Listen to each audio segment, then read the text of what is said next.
September 14th, 1943. 11:47 p.m. The corner of 145th and Lenox. Officer Patrick Donnelly stepped out of his patrol car and smiled.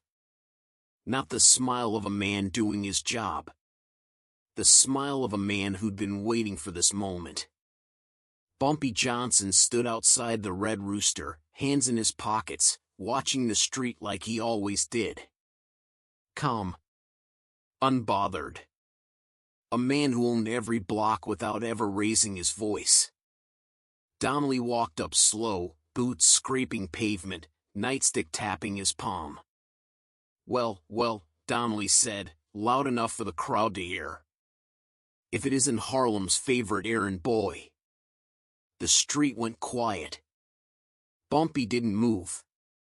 Didn't blink. Donnelly stepped closer, chest puffed, chin up.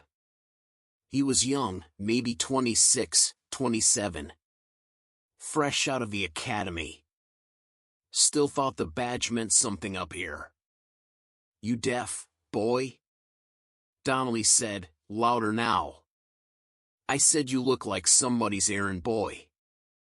Running numbers for real men while you played dress up in a nice coat. A woman across the street pulled her child inside. A man selling newspapers folded his stand and walked away. Everyone knew what this was. Donnelly wanted a reaction. Wanted Bumpy to swing. Wanted an excuse to pull that nightstick across his skull and drag him into the precinct in cuffs. But Bumpy just looked at him. No anger. No fear. Just looked. You done? Bumpy asked, voice quiet, almost polite. Donnelly's smile cracked. Just a little. I'll be done when I say I'm done, he snapped. You think you run this block? You think these people respect you? They're scared, Johnson. That's all you got. Fear. But me? He tapped his badge. I got the law. Bumpy tilted his head, just slightly. That right? He said. Donnelly leaned in close, so close his breath hit Bumpy's face. That's right. And one day soon, I'm gonna put you where you belong. In a cell. Or a grave. Doesn't matter to me. He turned and walked back to his car, laughing to himself, nightstick still tapping. The engine started. The patrol car pulled away. Bumpy stood there, hands still in his pockets, face blank. The crowd waited. Someone whispered, "He just gonna let that slide?" Bumpy didn't answer. He turned and walked into the Red Rooster without a word. Inside, the bartender, a man named Leon, set a glass of whiskey down without being asked. You okay, Bump? Bumpy Saturday. Took a slow sip. Yeah, he said softly. I'm fine. Leon frowned. That cop? I know. He's been running his mouth for weeks. Telling everyone you're finished. Telling them the Italians are gonna push you out. That you're too soft now. Bumpy set the glass down, stared at the amber liquid. He say where he drinks. Leon hesitated. McSorley's. Down on 7th. Off duty, Friday nights. Bumpy nodded once. Leon leaned in, voice dropping. Bump, you can't. Not a cop. They'll come for you. They'll come for all of us. Bumpy looked up at him. And for the first time that night, his face changed. Not anger. Not rage. Just certainty. He should have walked away, Bumpy said. Leon swallowed hard. Because everyone in Harlem knew what that tone meant. Officer Patrick Donnelly had 48 hours left to live. He just didn't know it yet. Officer Patrick Donnelly wasn't stupid. He was desperate. And desperate men make mistakes. His real name was Patrick Michael Donnelly, born in Hell's Kitchen, raised by a father who drank himself to death and a mother who cleaned rich people's apartments until her knees gave out. He joined the force to escape that life. To prove he was better than the old man. To make something of himself. But 3 months ago, everything changed. His younger brother, Tommy, 22 years old, fresh out of trade school, got into debt with a bookie named Sol Greenbaum. $500. Might as well have been $5,000. Tommy worked at a car shop in the Bronx, made $32 a week. There was no way to pay it back. Sol didn't care. He sent 2 men to the shop. They broke Tommy's right hand with a wrench. Told him he had until the end of the month, or they'd break the left one too. Then his legs. Then worse. Patrick tried to negotiate. Sol laughed in his face. "You're a cop," Sol said. "What are you gonna do? Arrest me? You think I'm scared of a badge? I got judges on payroll, kid. I got captains. You're nobody." That's when Patrick made his first mistake. He went to his precinct captain, a man named Hugh Merritt, and asked for a loan. Merritt leaned back in his chair, fingers steepled, eyes cold. "You got a gambling problem, Donnelly?" "No, sir. It's my brother." "Then your brother's got a problem. Not mine. Captain, please. I just need 500. You got any idea how many cops come through that door asking for money? You think I'm a bank?" Patrick felt his chest tighten. "Sir, if I don't pay, they're gonna." "Then maybe your brother learns a lesson," Merritt said flatly. "Maybe you both do." Patrick left that office shaking. Not from fear. From rage. He'd spent 2 years kissing ass, walking beats, taking orders. For what? For nothing. The system didn't protect him. The badge didn't protect his family. So he started looking for another way. That's when he heard about Bumpy Johnson. Word on the street was Bumpy controlled every numbers runner in Harlem. Every policy bank. Every back alley card game. Money flowed through his hands like water. Patrick started asking around. Quietly at first. Then louder. He told other cops Bumpy was vulnerable. That the Italians were moving in. That if someone took Bumpy down, the whole operation would collapse, and whoever did it would be a hero. He didn't believe a word of it. But he needed people to think he did.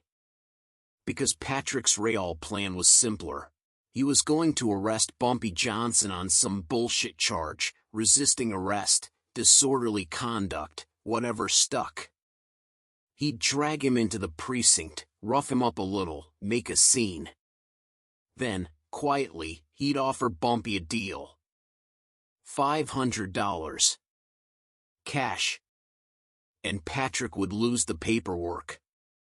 Case disappears. It wasn't elegant. But it was all he had. The problem was Bumpy didn't scare easy. So Patrick tried a different approach.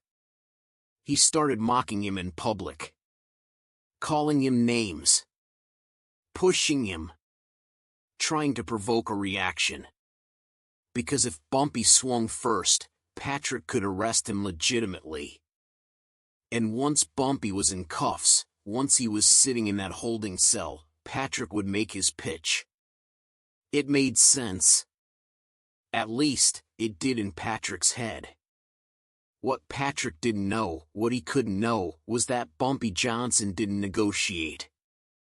Not with cops.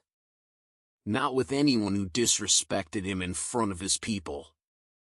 Bumpy had a rule, unspoken but absolute: you embarrass me, you pay. And Patrick Donnelly had just signed a check his body couldn't cash. Friday, September 17th. 10:15 p.m. Patrick sat at the bar inside McSorley's, nursing his third beer, still in uniform. His partner, a fat Irish cop named Eddie Malone, sat beside him, half drunk, laughing about something Patrick wasn't listening to. Patrick stared at his reflection in the mirror behind the bar. He looked tired. Older than 27. His brother's hand was still in a cast. Soul's men had come by the apartment again yesterday. Told Tommy he had 3 days left. Patrick had 3 days to get $500. He didn't have 50. Eddie nudged him. "You all right, Pat?" Patrick nodded, didn't look at him. "Yeah. Fine." "You don't look fine. You look like somebody died." Patrick took a long drink.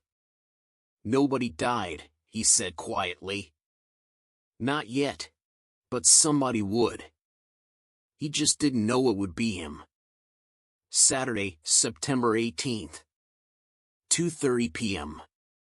Bumpy Johnson sat in the back room of a barber shop on 139th Street, door locked, curtains drawn. Across from him sat a man named Cleveland Hayes. Cleveland was 41 years old, thin, nervous, always sweating. He ran a small policy bank out of a laundromat on Amsterdam Avenue. He'd been with Bumpy for 6 years. Loyal. Dependable. Or so Bumpy thought. "You hear what I'm asking you?" Bumpy said, voice low. Cleveland nodded, hands folded tight in his lap. "I heard." "Then say it back." Cleveland swallowed. "You want me to find out where Donnelly lives? Where he goes? Who he talks to? And?" Cleveland hesitated. "And if he's got family." Bumpy leaned back, fingers drumming the armrest of his chair. "That's right." Cleveland's leg bounced under the table. He wiped his palms on his pants. "Bump, you sure about this? He's a cop. You take out a cop, they don't stop. They come for everyone. They shut down every game, every spot, every—" "I didn't ask for your opinion," Bumpy said calmly. "I asked if you heard me." Cleveland's mouth went dry. "I heard you." "Good." Bumpy stood. "I want it by tonight." Cleveland didn't move. Bumpy stopped at the door, glanced back. "Something else?" Cleveland looked up, eyes wide, scared. What if there's another way?" Bumpy's face didn't change. "Another way?" "Yeah. What if we just—" "I don't know, pay him off? Give him some money, make him go away. Cops like money, right? Everybody likes money." Bumpy stepped back toward the table, slow. Cleveland shrank in his chair. "You think I didn't think of that?" Bumpy said quietly. You think I'm stupid, Cleveland?" "No, Bump. No, This cop, he didn't come at me for money. He came at me for respect. He disrespected me in front of my people. In front of your people. You think I can let that slide?" Cleveland didn't answer. Bumpy leaned down, hands flat on the table. "If I let him walk, every cop in this city thinks they can do the same. Every Italian, every Irish crew, every two-bit hustler thinks I'm weak. And if they think I'm weak, you're weak. Your wife, your kids, they're weak. You understand? Cleveland nodded, throat tight. So I'm gonna ask you one more time, Bumpy said. You with me, or not? Cleveland looked at Bumpy's eyes. Cold. Empty. Final. I'm with you, Cleveland whispered. Bumpy straightened, adjusted his coat. Good. Tonight. Don't make me wait. He walked out. Cleveland sat there for 5 minutes, hands shaking, staring at the floor. Then he stood, walked to the payphone in the corner, dropped a nickel in the slot. Dialed a number he wasn't supposed to know. It rang twice. A voice answered. Gruff. Tired. Yeah? Cleveland closed his eyes. This is Cleveland Hayes. I need to speak to Captain Merritt. 3 hours later. Captain Hugh Merritt sat in his office, door closed, smoking a cigar. Across from him, Cleveland Hayes sat stiff as a board, sweating through his shirt. Merritt blew smoke toward the ceiling, studying him. So let me get this straight, Merritt said slowly. Bumpy Johnson wants information on Officer Donnelly. Address. Schedule. Family. Cleveland nodded. And you came to me.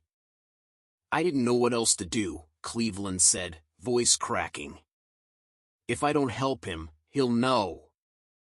He'll kill me. But if I do help him, and Donnelly ends up dead. You're an accessory to murder, Merritt finished. Cleveland's hands trembled. I got 3 kids, Captain. I can't go to prison. I can't. Merritt held up a hand. Relax. Cleveland blinked. What? Merritt leaned forward, cigar between his teeth. You did the right thing, coming here. You're gonna help us take Bumpy Johnson down. Cleveland stared at him, confused. How? Merritt smiled. You're gonna give Bumpy exactly what he wants.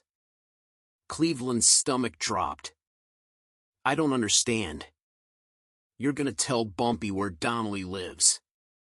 Where he drinks. Where he parks his car. Everything. But... And then, Merritt continued, voice cold, we're gonna be waiting for him. Cleveland's mouth opened, closed. You want me to set him up? I want you to do your civic duty, Merritt said. Bumpy Johnson is a criminal. A murderer. A menace. You help us catch him in the act, and I promise you, you walk away clean.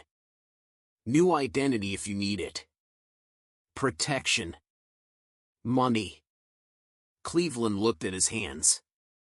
This was wrong. He'd been with Bumpy for 6 years. Bumpy had given him work when nobody else would. Fed his family. Paid for his daughter's medicine when she got sick. But Bumpy was also about to kill a cop. And Cleveland didn't want to die for that. If I do this, Cleveland said slowly. You swear my family stays safe? Merritt nodded. You have my word. Cleveland exhaled, long and slow. Okay. Merritt stubbed out his cigar. Good.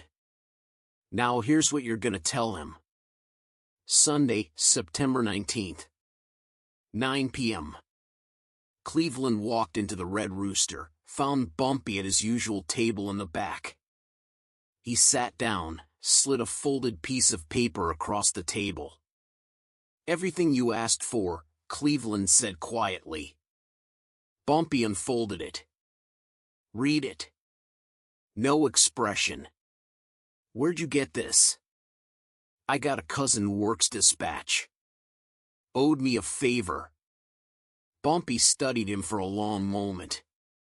Cleveland held his breath. Finally, Bumpy nodded. Good work. Cleveland forced a smile. Anything else you need? Bumpy folded the paper, slipped it into his coat pocket. No, he said. You're done. Cleveland stood, legs weak, and walked out. He didn't look back. Because if he had, he might have seen the way Bumpy's eyes followed him. Slow. Suspicious. Like a man who'd just been lied to. Monday, September 20th. 11:32 p.m. Patrick Donnelly walked out of McSorley's alone, coat collar up, breath fogging in the cold night air. He was drunk. Not falling down drunk, but enough that his edges were soft, his guard down. He'd spent the last 2 hours trying to forget about Tommy, about Soul, about the $500 he didn't have. Tomorrow. He'd figure it out tomorrow. He fumbled for his car keys, parked 2 blocks down on a side street where the streetlights had been broken for months. Dark. Quiet. His footsteps echoed off the brick walls. He was halfway to his car when he heard it. A voice. Calm. Quiet. Officer Donnelly. Patrick spun, hand going to his holster. Bumpy Johnson stepped out of the shadows, hands in his pockets, face unreadable. Patrick's heart hammered in his chest. Johnson, he said, trying to sound steady. The hell are you doing here? Bumpy didn't answer. He just stood there. Watching. Patrick's hand stayed on his gun. You following me? No, Bumpy said. I'm here to talk. Patrick laughed, sharp and bitter. Talk? After what he stopped himself. Shook his head. You got some nerve. Bumpy took 1 step closer. Patrick drew his gun. Don't, Patrick said, voice rising. Don't take another step. Bumpy stopped. But he didn't look scared. He looked disappointed. Put the gun down, Bumpy said quietly. Not a chance. You don't want to do this. Yeah? Patrick's hand shook. Why not? Give me one reason I shouldn't drag you in right now. Assaulting an officer. Threatening a cop. I got witnesses. Bumpy tilted his head. You got witnesses? Where? Patrick blinked. The street was empty. He looked around, nothing. No one. Just shadows. His pulse quickened. Doesn't matter, Patrick said, voice cracking. I'll make something stick. You'll what? Bumpy interrupted, voice still calm. Arrest me? For standing here? Patrick's jaw clenched. For harassment. For embarrassing you in front of your captain? Patrick froze. Bumpy smiled. Just barely. Yeah, he said. I know about that. Patrick's stomach dropped. You think I don't know why you've been running your mouth? Bumpy continued. You think I don't know about your brother? About Sol Greenbaum? About the $500? Patrick's gun hand trembled. How? I know everything, Officer Donnelly, Bumpy said. I knew the day you walked into Merritt's office. I knew the day Sol's boys broke Tommy's hand. I knew before you knew you were coming after me. Patrick's breath came fast, shallow. This wasn't possible. So here's what's gonna happen, Bumpy said, stepping closer again. You're gonna put that gun down. And we're gonna talk. Like men. Patrick's finger hovered over the trigger. But his hand wouldn't move. Because deep down, he knew. If he pulled that trigger, he was dead. Maybe not tonight. But soon. Slowly, Patrick lowered the gun. Bumpy nodded. Good. Patrick's voice shook. What do you want? Bumpy reached into his coat. Patrick flinched. But Bumpy didn't pull a gun. He pulled out an envelope. He held it out. Patrick stared at it. What is that? $500, Bumpy said. Patrick's eyes widened. Take it, Bumpy said. Pay off your brother's debt. Walk away. Patrick didn't move. Why? He whispered. Bumpy's face hardened. Because you're not the problem, he said. Soul is. Patrick looked at the envelope, then at Bumpy. I don't understand. You disrespected me, Bumpy said quietly. That's a fact. But you did it because you were scared. Desperate. I get that. I've been desperate. He stepped closer, close enough that Patrick could see his eyes. Cold. Sharp. Ancient. But soul? Bumpy continued. Soul put his hands on your family. That's different. That's personal. Patrick's throat tightened. So here's the deal, Bumpy said. You take this money. You pay Soul. And you tell him it came from me. You tell him Bumpy Johnson says the Donnelly family is off limits. Forever. Patrick's hand slowly reached for the envelope. He took it. It felt heavy. Real. And what do you want in return? Patrick asked, voice barely above a whisper. Bumpy smiled. Not warm. Not kind. But satisfied. I want you to remember, he said, that the badge didn't save you tonight. I did. Patrick stood there, envelope in one hand, gun in the other, feeling like the ground had disappeared beneath him. Bumpy turned and started walking away. Wait, Patrick called out. Bumpy stopped, glanced back. Why not just kill me? Patrick asked.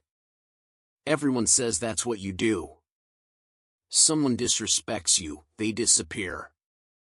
Bumpy studied him for a long moment. Because killing you doesn't fix anything, he said. Tomorrow, another cop takes your place. Another soul. Another debt. It never ends. He paused. But if I let you live, if I let you walk around knowing I could have killed you and didn't, then every cop in this city sees what real power looks like. Patrick felt cold all over. It's not about fear, Bumpy said quietly. It's about control. He walked away, disappearing into the shadows.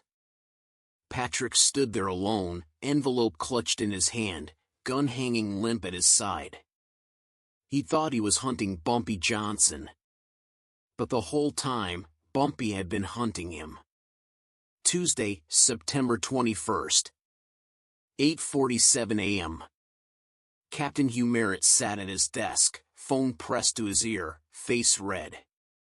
What do you mean you didn't show? Merritt barked. On the other end, a detective stammered. We had 12 men in position, Captain. Johnson never came. Neither did Donnelly. Merritt slammed his fist on the desk. Where the hell is Donnelly? We don't know. He called in sick this morning. Merritt hung up, breathing hard. Across the room, Cleveland Hayes sat in a chair, hands folded, pale as a sheet. Merritt stared at him. You said Johnson was coming for Donnelly last night. Cleveland nodded. That's what he told me. Then where the hell were they? Cleveland didn't answer. Because he didn't know. Nobody did. Except Bumpy. And now, Patrick Donnelly. And that was the problem. Because Officer Patrick Donnelly never showed up for work again. Not Tuesday. Not Wednesday. Not ever. 3 days later, his badge and gun were found on the steps of the precinct. No note. No body. Just the badge. And everyone in Harlem understood what that meant. Friday, September 24th. 6:15 p.m. Tommy Donnelly sat in the kitchen of their apartment in Hell's Kitchen, staring at $500 in cash spread across the table. His right hand was still in a cast. His older brother Patrick sat across from him, pale, hollow-eyed, unshaven. He looked like he hadn't slept in days. Where'd you get this? Tommy asked quietly. Patrick didn't answer. Pat, Tommy pressed. Where did this money come from? Patrick's jaw tightened. Does it matter? Yeah. It matters. Patrick looked up, eyes red. I got it from someone who wanted me to know I don't matter. That the badge doesn't matter. That everything I thought I was, his voice cracked. Doesn't mean a goddamn thing. Tommy leaned back, fear creeping into his voice. Who? Patrick laughed, bitter and broken. Bumpy Johnson. Tommy's face went white. Jesus Christ, Pat. What did you do? I tried to arrest him, Patrick said flatly. I tried to shake him down. I thought I was smart. Thought I could control the situation. He looked at his hands. But he knew. The whole time. He knew about you, about Soul, about everything. And instead of killing me, Patrick's voice dropped to a whisper. He gave me this.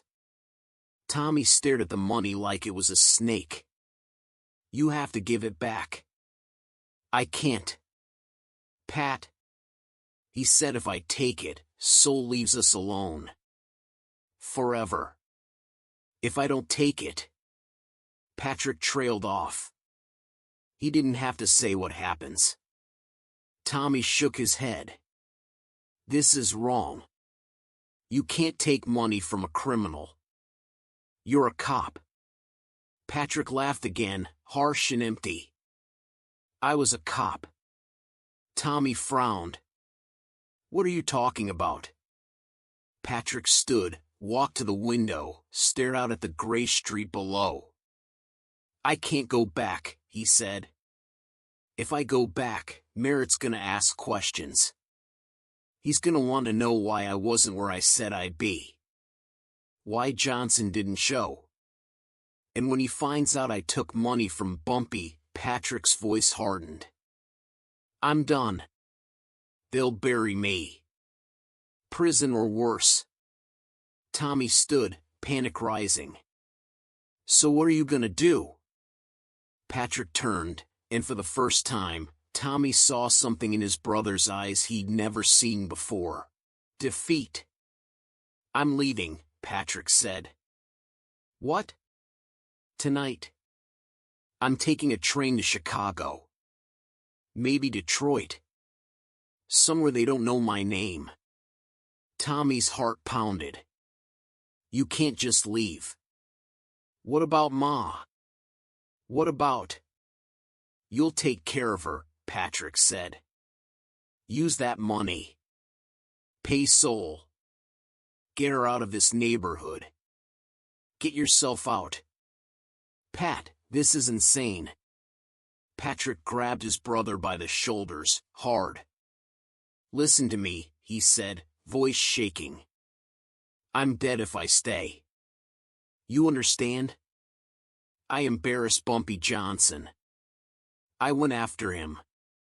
And even though he let me live, that doesn't mean I'm safe. Every day I'm here, every day I wear that uniform, I'm a reminder of what happened. A reminder that he beat me. And one day, he's gonna decide that reminder needs to disappear. Tommy's eyes filled with tears. This isn't fair. Patrick pulled him into a hug, held him tight.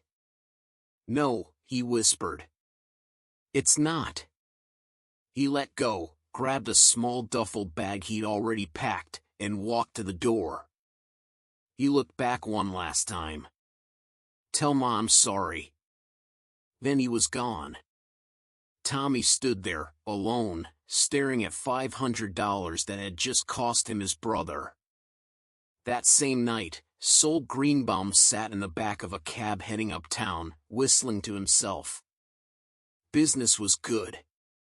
Donnelly's little brother was supposed to pay up tonight, and if he didn't, Sol had plans. Messy plans. The cab stopped at a red light on 125th Street. Sol glanced out the window. A man in a nice coat stood on the corner, watching. Sol didn't recognize him. The light turned green. The cab pulled forward. Sol looked back. The man was gone. Sol frowned, uneasy for a moment, then shook it off. The cab dropped him at his usual spot, a card room above a butcher shop on Lexington. Sol paid the driver, stepped out, lit a cigarette. The street was quiet. Too quiet. He walked toward the entrance. A door opened behind him. Sol turned. Bumpy Johnson stepped out of the shadows, flanked by two men Sol didn't recognize. Sol's cigarette fell from his lips. Bumpy, he said, forcing a smile. I didn't know you were. You put your hands on a friend of mine, Bumpy said quietly. Sol's smile died. I don't know what you're talking about. Bumpy stepped closer. Tommy Donnelly. You broke his hand. Sol's heart started hammering. That was business. Kid owed me money. Not anymore, Bumpy said. Sol's throat went dry. Look, if this is about territory, we can work something out. I got connections. I can.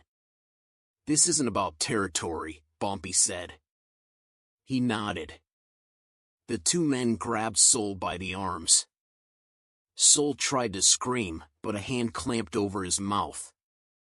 They dragged him into the alley. Bumpy followed, slow, calm. You should have left the Donnellys alone, Bumpy said. Sol's eyes went wide with terror. Bumpy looked at him one last time. Then turned and walked away. The alley went silent. Saturday, September 25th. Morning. Sol Greenbaum's body was found in the East River. No witnesses. No suspects. The police opened an investigation. It went nowhere. Patrick Donnelly was already halfway to Chicago. And Tommy Donnelly paid off his debt with money that no longer existed. The Donnelly family was safe. But Patrick was gone. And Sol was dead. And Bumpy Johnson sat in the Red Rooster, drinking whiskey, knowing he'd just sent a message louder than any bullet. Monday, September 27th. Harlem didn't talk about what happened. Not directly. But everyone knew, the numbers runners knew. The shopkeepers knew. The bartenders, the cab drivers, the women who swept their stoops every morning, they all knew. Officer Patrick Donnelly had mocked Bumpy Johnson in the street. And now he was gone. Sol Greenbaum had put his hands on someone under Bumpy's protection. And now he was dead. The story spread like smoke, invisible but everywhere. At the Red Rooster, men spoke in lower voices. At the barber shop on 139th, conversations stopped when certain names were mentioned. Even the cops felt it. Captain Hugh Merritt walked his beat differently now. Eyes forward. No eye contact. No jokes. He'd set a trap for Bumpy Johnson. And somehow, Bumpy had known. Worse, Bumpy had turned it around. Merritt didn't know how. Didn't know who talked. But he knew one thing for certain. Bumpy had one. And that terrified him. Wednesday, September 29th. 3:42 p.m. Cleveland Hayes sat in his laundromat, folding towels, hands still shaking. He hadn't slept in days. Every time the door opened, he flinched. Every time the phone rang, his heart stopped. Bumpy hadn't said a word to him since that night. No accusation. No threat. Nothing. But Cleveland knew. Bumpy always knew. The bell above the door chimed. Cleveland looked up. A man walked in, tall, broad-shouldered, wearing a dark coat. Not Bumpy, but one of his men. Cleveland's stomach turned to ice. The man walked up to the counter, set down a small envelope. From Bumpy, the man said. Cleveland stared at it, couldn't move. Open it, the man said. Cleveland's hands trembled as he picked it up, tore it open. Inside was a single piece of paper. 4 words, handwritten. You're done. Stay gone. Cleveland looked up, but the man was already walking out. The door chimed again. Cleveland stood there, holding the note, tears streaming down his face. He'd betrayed Bumpy. And Bumpy had let him live. But only if he disappeared. That night, Cleveland packed 2 suitcases, kissed his wife, told her they were moving to Baltimore. She didn't ask why. By morning, they were gone. Friday, October 1st. The precinct was quiet. Too quiet. Officers who used to laugh and joke now kept their heads down, filed reports in silence. Merritt sat in his office, staring at Patrick Donnelly's personnel file. Resigned stamped across the front in red ink. No explanation. No forwarding address. Just gone. Merritt had tried calling Donnelly's apartment. No answer.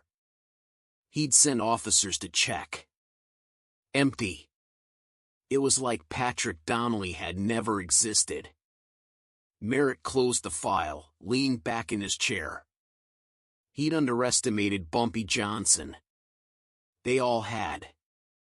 Bumpy didn't need to kill a cop to win. He just needed to make one disappear. And in doing so, he'd sent a message to every officer in the city. You can't touch me. And if you try, you won't die. You'll just stop existing. That was worse than death. That was erasure. That same night, Bumpy sat in his usual spot at the Red Rooster. Leon poured him a whiskey, hands steady, face calm. Heard Cleveland left town, Leon said quietly. Bumpy nodded, didn't look up.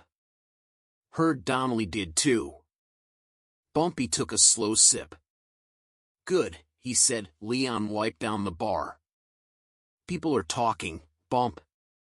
Saying you got cops running scared. Saying you're untouchable now. Bumpy set his glass down, finally looked at Leon. I'm not untouchable, he said. I'm just careful. Leon frowned. What's the difference? Bumpy leaned back, stared at the amber liquid in his glass. Untouchable means you think you can't lose, he said. Careful means you know you can, and you plan for it. Leon studied him. You think they're gonna come back? The cops? Bumpy was quiet for a long moment. They'll come, he said. They always do. And when they do... Bumpy's face hardened. I'll be ready. Leon nodded, walked away. Bumpy sat alone, drink in hand, the weight of the last 2 weeks pressing down on him. He'd won. But it didn't feel like victory. Patrick Donnelly was gone, but not dead. Sol Greenbaum was dead, but he'd been small time. Cleveland Hayes was gone, but he'd been loyal once. 3 men erased from Harlem. And what did Bumpy have to show for it? Respect. Fear. Control. The same things he'd always had. But somehow, tonight, they felt heavier. November 12, 1943. 6 weeks later. A letter arrived at the Red Rooster. No return address. Just Bumpy's name on the front.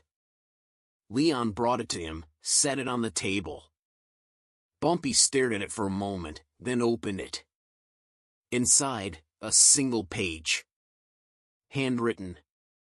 He read it slowly. Mr. Johnson. You don't know me. But I know you. My name is Margaret Donnelly. Patrick's mother. I don't know what happened between you and my son. He won't tell me. Won't even tell me where he is, just sends money every month from some post office in the Midwest. But I know this, before he left, Patrick came to see me. He was different. Scared. Broken. He told me he made a mistake. Said he tried to be something he wasn't. And that you showed him the truth. I don't know if that's mercy or cruelty. Maybe it's both. I'm writing to tell you that Tommy paid off his debt. He's working 2 jobs now, saving money, trying to get us out of Hell's Kitchen. He asks about Patrick every day.